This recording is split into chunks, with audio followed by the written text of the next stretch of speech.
Assalamu alaikum wa rahmatullahi wa barakatuh, everybody. I'd like to thank all of you for joining for this session. And I also want to give a very special thank you to my good friend Asad Ansari, who gave me the invitation to come here to begin with and share the space with you guys. And I want to give my last thanks to the Anhar Institute for putting together such an amazing conference today. I mean, if you guys have been here from the start up until now, I feel that the range of topics presented has been amazing, mashallah, and has covered all these different aspects of leadership and development. And one of the most important things that I'm really honestly, truthfully, my heart is with Anhar Institute for doing this, and for us as well for planning this, making sure that mental health is part of that discussion when it comes to leadership, when it comes to organization, when it comes to development, specifically when it comes to youth. And I feel like you cannot have a proper platform for growth and promise in leadership and in organizing and in developing without first considering your own internal mental health and the mental health of those around you that you work with. So if you're joining for this particular session, my hope, inshallah, is that I'm going to give a short spiel about the importance of mental health and a few tips and gems I can offer, specifically when it comes to mental health and leadership, that I hope can be a benefit. And I really want to make sure that you get the opportunity to ask questions and also, dive in deep with any personal concerns or issues you may have with regards to this. Now, I understand that mental health is a very, very personal and private issue for a lot of people. It's something that in our community, unfortunately, as part of our community, is considered a taboo. It's not considered something that you can be open about or talk about. I do like that Gen Z and millennials are being more open with their mental health, but we're still not there yet. It's still very much a private, personal thing. And you don't tend to want to have this kind of conversation out in the open, especially when it comes to organizational issues, because mental health can have a very, very big effect on your own personal performance, your own personal commitment, your energy level, your ability to work effectively and to work with others effectively. It can ultimately be a wrench thrown in to the machinery you are building for your future and for the future of your organization. And this is why I feel, for the sake of your own health and wellness, and for the health and wellness of your leadership and your organization, you really need to take your mental health into account. It's an important part of your wellness. I'm not going to be that kind of doctor that sits in front of you and tells you make sure to eat an apple every single day and drink plenty of fluids. That's not what this is going to be about. I really want the focus today to be about how do you recognize signs and symptoms of when things start to go wrong, and what can you do to help rectify that when it does.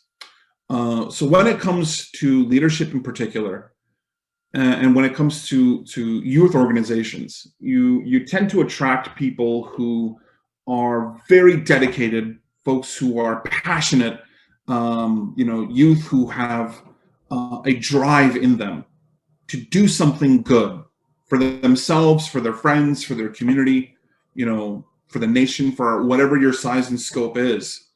And it's a beautiful thing to have, mashallah. It is. It's a beautiful thing to have that characteristic. But oftentimes, this drive and this passion can be mired, can be held back, can be eroded when mental health issues come forward. And what do I mean by mental health issues?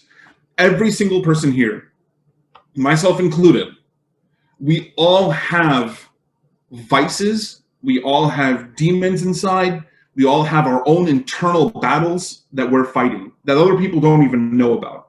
Everybody listening to me right now, you know what your personal problem and challenge is that you're fighting through. And if you don't know what it is, then you have a vague idea of some of the things that you're fighting internally inside your mind while you're doing the normal routine work that you're doing, whether it's schoolwork, coursework, applying for colleges or in college itself, or even the Islamic work that you're doing or the community work that you're doing. It doesn't matter what scope you're in, we all know our own internal state. And the most important thing to do for yourself is to take a self-inventory. A self-inventory meaning that you ask yourself, what problems and issues am I facing psychologically, mentally, and emotionally that are impacting me and affecting me? It's a very difficult question to ask. And oftentimes the answer is what we expected. When you check on a friend or when you ask someone how you're doing, what do we always say to each other? We're fine. I'm good. Alhamdulillah. It's great. No worries. And the truth is, that's a lie. We are lying when we give that answer, that we feel fine and everything's great. This is what Ustad Omar Osman touched upon in the previous session before mine, which is communication has to be open, transparent, and honest. And this doesn't just mean regular communication. This also means emotional communication. That you open up and talk about what kind of problems and issues you are facing emotionally and psychologically. So let's give a few examples now to make this a bit more concrete. So say, for example, you personally are suffering from some insecurities that you may have. Insecurity about yourself, insecurity about your leadership, about your position, about what you want to do and how you want to do it. You're constantly second guessing yourself in your head. You feel that you're not good enough. You feel like you don't belong. You feel like you're not worthy. You feel like everyone else around you is doing better work than you, more efficient work than you, and is getting more praise and more recognition than you. And you feel, as a result, hopeless. You feel worthless. You feel like you're nothing. You feel like you're a nobody. You feel like you have nothing to contribute and nothing to offer. And in doing so, you defeat yourself before you even start doing the work that you're doing. Or you sabotage the work that you're doing by giving up, by losing that steam, by losing that drive, that passion. It becomes dampened. You crush it under this huge boulder of self-doubt that develops slowly over time. It's like an insidious thing. It hits you out of nowhere when it finally does come about. And it crushes you under this feeling of embarrassment, of shame, doubt, guilt. And you find yourself unable to lift yourself up, unable to. This is what a lot of people describe as imposter syndrome. You being with another group of people in an organization or with another group or wherever you are and feeling like you don't belong there, that something's off. You just came in by a fluke, you don't actually deserve to be where you are. And this is unfortunate, but it's very, very common. It's an extremely common thing. Everybody feels this and battles this internally. We just don't communicate openly about it. And that's the unfortunate thing. The first step towards helping yourself out of this emotional situation is to acknowledge where you are, number one, and then number two, seek help for it. Seek help. There's never anything wrong with stepping out of your comfort zone and asking someone else for help and guidance with what you're feeling, internally, specifically what you're feeling, what you're thinking, what your thought process is. The only way to free yourself from that internal prison, that mental prison you put yourself in, is to open up and talk about it. That's the only way to do it. Another thing that affects a great deal of youth when it comes to leadership, work, and development is depression. And what exactly does depression feel like, and what is it? A lot of people will post a bunch of memes on Gram, or they'll post up memes about like wanting to die or like having suicidal thoughts. And you can poke fun at it all you want through memes, but the truth is, there's a lot of pain and anguish behind those memes that you see about mental health. This is sort of a very bizarre way of expressing it, but that's how people express it. And for you, you shouldn't take your own mental health and wellness and turn it into a meme. You should actually be open and honest about it when expressing it. So specifically saying, what does depression actually look like? How do you actually notice the signs and symptoms in yourself or in someone else that you're working with? The first thing I will tell you is be aware of patterns, specifically patterns. And what do I mean by patterns is it's okay for you to miss a meeting, miss an event, miss something big because something's happening internally for you. Maybe you're dealing with a lot, or maybe you had another commitment going on where there's a family issue or family problem. When repeated meetings are being missed, and repeated sessions are being missed, and repeated events are being missed, and you're noticeably gone, your presence is gone for a long period of time in an organization. This can be specifically for you or someone else you're working with. If you're picking up on this, that you're noticing someone isn't attending as much, someone seems noticing it's almost like you're talking to a brick wall. You don't seem to be getting through to anything. The conversation is very blunt. It's like 1 or 2 word responses. It's not much for you to work with. This is your first red flag. Something's wrong. Something's wrong, and you need to ask questions. And the questions are not what's wrong with you, why aren't you here, what's going on, you didn't do this, you didn't complete that, you didn't do what I told you to do. It's not your job to crack a whip at someone when you notice that they're falling off. It's your job to check in emotionally and psychologically, check in the same way you would want someone in your organization or someone in your friend group to check in on you and to ask you, how are you feeling? How are you doing? What's going on? Are you okay? I'm worried about you. I'm noticing that you're not really here. You're not really present. Is something happening? Do you want to talk about it? And if you don't feel comfortable talking to me about it, is there someone that you are comfortable talking to that I can connect you with? This is how you open that conversation. This is how you check in on someone emotionally when you see that something's off about them. Some of the signs I want you guys to look out for in yourself and in others when you're working, when you're out in the field, when you're doing whatever it is that you're doing, is when you notice that yourself or someone around you is very negative, seems to be very down, seems to be very dismissive. They seem to have low energy. They used to be very energetic, very go get them, very bubbly. They seem to always have a drive in them. And then you notice that it's almost like they're running on empty. There's no gas in the car. They're not really driving or moving. They're kind of stuck. And when you talk to them, you don't really get much out of them.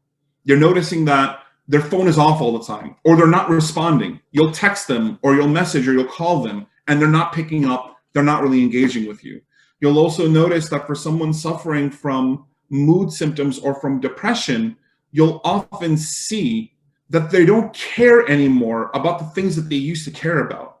Now, this is important to emphasize, which is when you're working in an Islamic environment or working in a Muslim environment, oftentimes the first thing we do is we channel our parents and we think about, oh, you're a bad Muslim, or you have low iman, or this is one of the reasons why you're not doing what you're supposed to be doing. Absolutely not. It doesn't work that way at all whatsoever.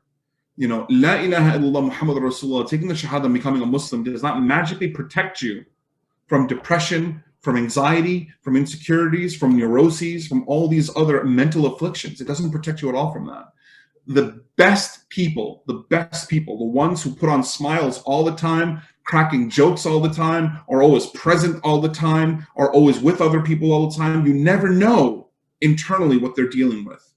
Oftentimes, the people who you believe and can see are the most bubbly and happy, oftentimes can be battling depression and anxiety internally, but never talk about it. And that's a problem. And show itself physically is to check them emotionally. See where they're at and how they're feeling. Oftentimes, they don't want to live anymore. When they're feeling suicidal, when they don't feel like their life has any worth or value or meaning.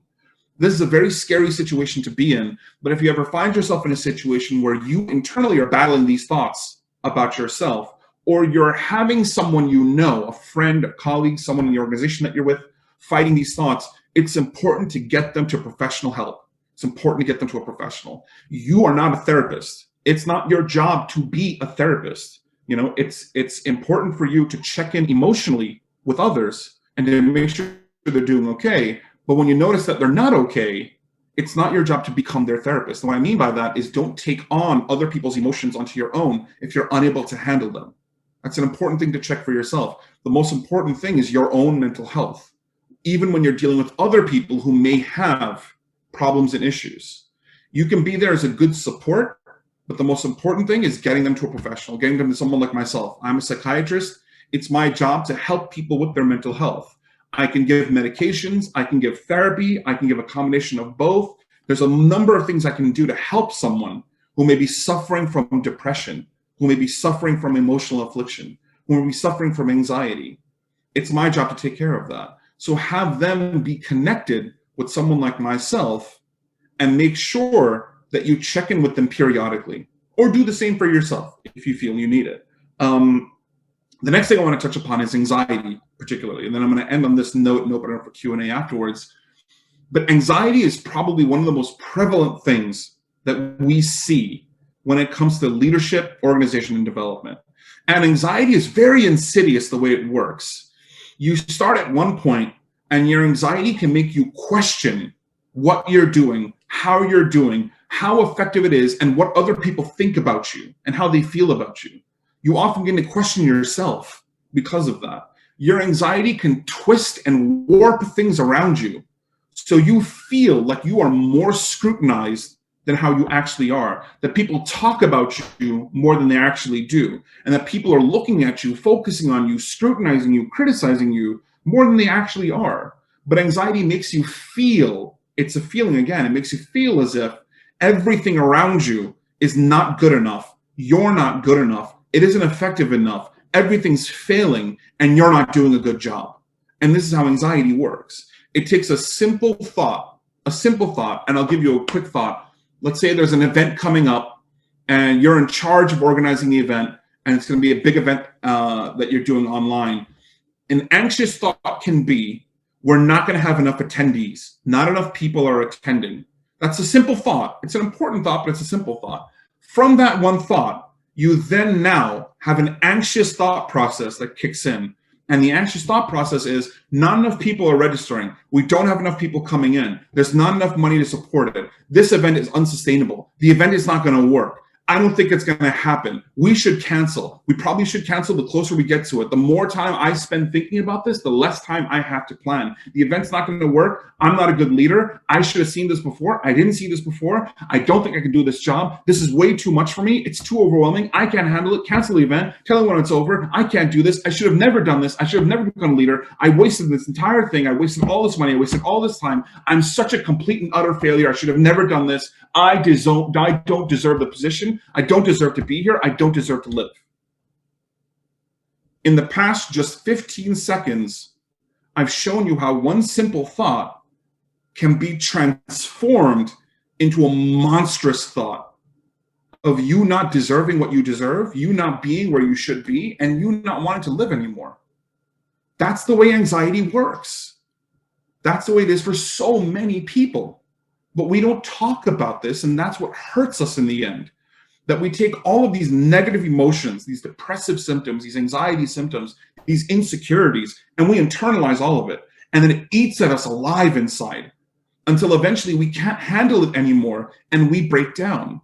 And then when we break down, it hurts not only us, it hurts our families, it hurts our friends, it hurts everyone around us to see us in pain like that.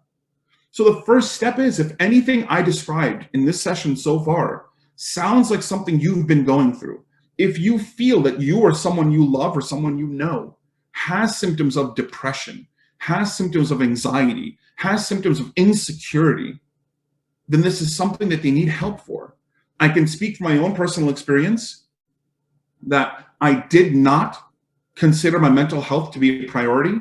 When I worked doing Islamic work for Young Muslims Youth Organization, when I went to MSA in college and I served as MSA president, when I went to medical school and I did a lot of relief work in medical school, I did so much extracurricular activities and leadership activities, but never once did I actually check in on my own mental health.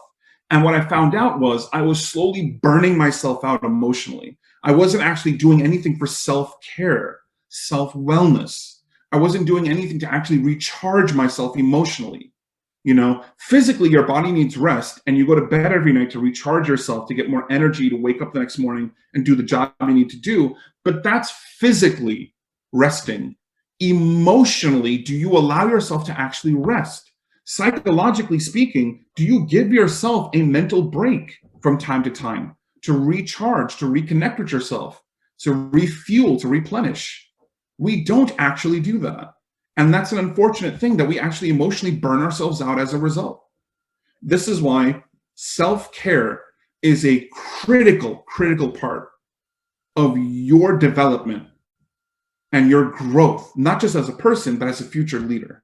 You need to make sure to know when to step back from something, give yourself a short break from something, and allow yourself to recharge. Allow yourself to look internally, and like I said, do that self-inventory. How am I feeling right now? What am I thinking in this moment right now? Where is my heart in this moment right now? What is bothering me right now? And if I don't know what's bothering me, then the next step is exactly what I told you guys. Open up and talk about it. Express it. If you don't know what you're feeling, just express what it is that you don't know. You'll find your footing as you go, or you'll have someone else bounce back what they think you may be feeling. And that can help you with getting some grounding as to what's going on and what you might need to help yourself. I myself engage in therapy. I go to therapy 3 times a week.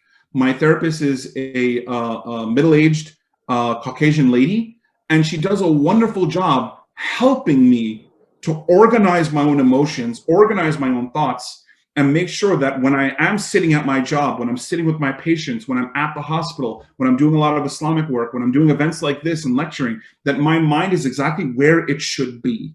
And I'm able to control the negative thoughts I have. I'm able to control my insecurities. I'm able to control my anxiety. I'm able to control my depression. I'm able to control all of that because I'm seeking professional help for it. And if everything you've heard from me thus far is something of benefit to you, I wouldn't ever want you to look at me and think that because Dr. Omar Shareef goes to therapy, he's somehow less of a man or less of a doctor or less of a leader as a result of it. This is me knowing that I need help and reaching out and getting help. And it's making me a better man. It's making me a better son. It's making me a better husband. It's making me a better doctor. It's making me a better leader as a result of me focusing on myself and improving myself through therapy. So if this is something that you feel you can benefit from too, I would strongly, strongly encourage opening up about yourself, finding out what kind of help you feel you may need, and reaching out to a close, trusted friend, and then reaching out to a professional to get yourself the help that you need. There is nothing at all antithetical to your deen or antithetical to your faith to seek out mental wellness and to seek out mental health care. Nothing at all. If anything, it will only make you better at what you're doing and better at your commitments to seek that kind of assistance and help. So I hope, inshallah, this was helpful for you guys. I hope, inshallah, that this opens up a dialogue or at least gives you a sense of assistance with what to do with yourself if you're feeling a little lost or feeling a little hurt or feeling emotionally turbulent inside. I hope, inshallah, this points you at least in a direction. So I will post in the chat here the organization that I'm part of and the work that we do. We're based in New York, but we have connections all over the nation, and we can help to connect you with a Muslim mental health organization or a Muslim mental health provider if you feel you might need that kind of help and assistance, or if you know someone who may need that. So with that being said, Jazakallah khair, thank you guys so much for tuning in for this session. I hope it was a benefit. A shout out to my boy Abdullah for introducing me. Shout out to my man Asad Ansari for putting on an amazing event. And of course, shout out to Anhar Institute for putting this together for you guys. Jazakallah khair. And I will open it now for Q&A.